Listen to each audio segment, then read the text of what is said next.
花莲八达岸溪桥起有大水冲断去，原地临时搭便道70起有风台扫歹去。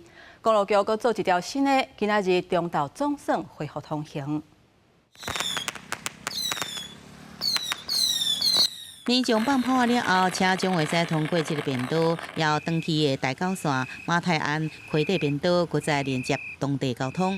很高兴路通了，路通了哈。那个路不通对你们的影响是怎么样？很大，我们要去看病拿药都不方便。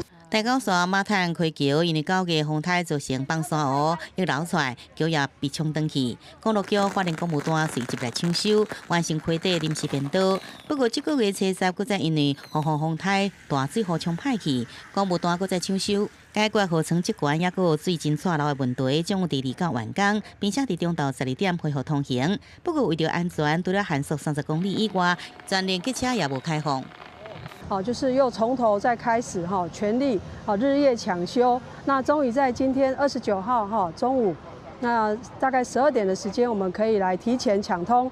公务单讲，即摆伫南北向便道，阁增设一座长24公尺维修跨度更便桥来加大，大水通过长面，并且依照现有水路设置3道暗坑的水道，并且降污这个暗坑附近的上下游河床，增加水道的深度，避免水阻挡起来。另外，伫风台期间，大水冲入去万永的明里村，水利署也赶紧要甲爆花贴管起来。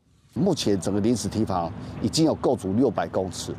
把原来溢流的那一段全面加高5到10公尺，好，那而且有加这个顶块跟混凝土的一个保护工。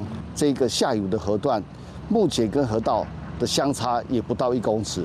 水利署讲，马太安溪因为河道积沙真紧，又阁真多，所以造成灾情。也水利署也赶紧来建造临时爆花，并且加悬5到10公尺。也下游的爆花大到临时便道上游，也得咧加悬5公尺，预定伫1个月来完成。